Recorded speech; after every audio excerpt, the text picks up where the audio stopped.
Welcome to the Real Paranormal Stories podcast with your host, Christopher Buckner.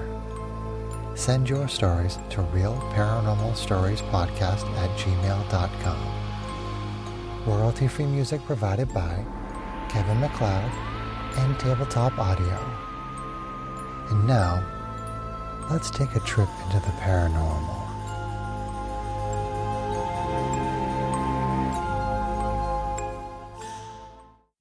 This story comes from a Reddit user who wanted to remain anonymous. And this is their story. I will begin by saying I've always been skeptical of the paranormal. I was raised Christian, but somewhere along the way I decided I couldn't buy into it without real evidence. It all seemed very suspect that we were just supposed to believe because of faith. So I considered myself agnostic. I couldn't presume to know either way if God or the paranormal existed, so I didn't really think about it and went on with life. Anyway, that's the mind frame I was in at 19 years old when I went to a rave with my boyfriend at the time.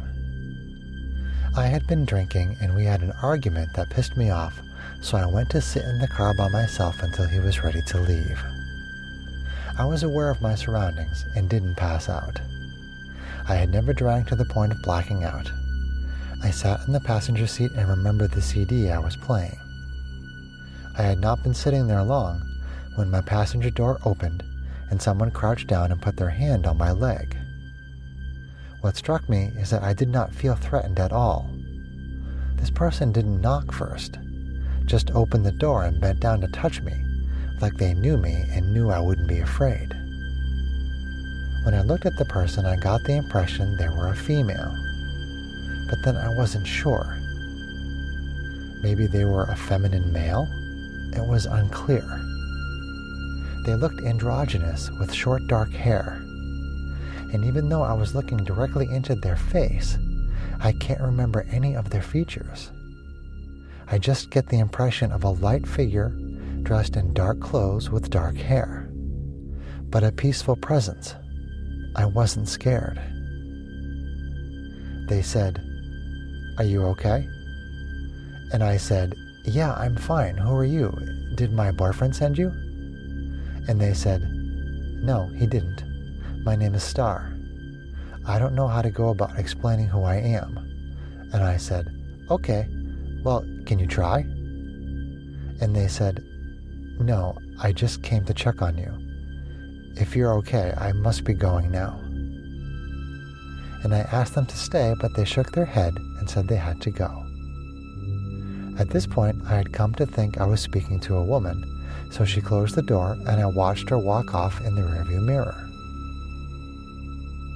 A little while later, my boyfriend gets in the car. I asked him did he send that woman to check on me, and he asked who I was talking about. I explained the interaction and he said he had been watching the car the entire time I was sitting in it, and nobody came to the car. In fact, the doors were locked and he had to unlock them to get in. I was shocked because the experience had seemed so visceral and real. He was raised Catholic and told me that angels were often described as featureless and androgynous, the way I had described. Like looking into a bright light, but it didn't hurt my eyes. I scoffed at first, but then realized I had no better explanation. Ever since that night, I've been convinced I met my guardian angel. I know how crazy that sounds, but it was so real, and I don't know how to explain it otherwise. And that is their story. This story comes from Reddit user Chubby Mermaid FL. And this is their story. When I was around 5 or 6 years old, I woke up in the night to see a man standing in the corner of my bedroom, right in front of the closet. I remember running into my parents' room and to my mother's side of the bed, waking her up, and telling her there was a man in my room. Thinking, of course, that I was dreaming, she checked my room, the exterior doors, and seeing nothing amiss, she took me to the bathroom and got me a drink of water. She sat on my bed and was sweetly telling me that it was all just a dream. When I asked, "Then why can I still see him?" She was shocked but smart. She asked me if I could see him at that exact moment, and I could. She asked me what he was doing, and I told her he was smiling and waving. She then asked me if I could see his feet, and I explained to her, "No, he's wearing shoes." So, she asked me to describe his shoes. Black, shiny boots with shiny buttons on the side. She asked me about his clothing, and what I saw was a dark 3-piece suit and tie, and he had a pocket watch. This part is very important. I went on to describe his face and hair. So my mother says, "Oh, that's my grandfather." And for some reason I was convinced she was wrong.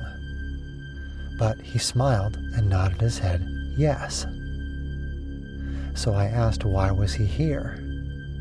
And she explained that when a family member has passed, that their spirit will come and check on those they love from time to time, and that there was school tomorrow, and he was probably making sure I was in bed like a good little girl.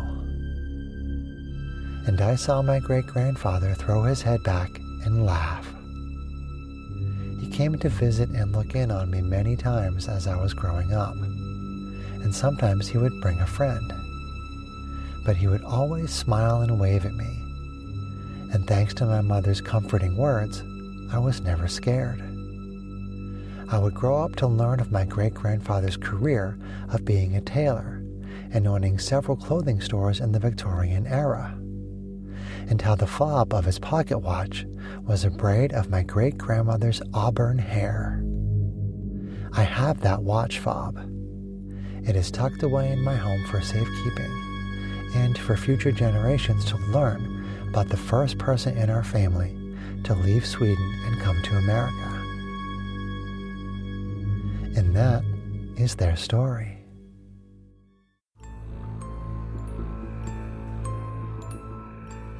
That's all for this episode of the Real Paranormal Stories podcast. If you liked what you heard, please leave us a review anywhere this podcast can be found.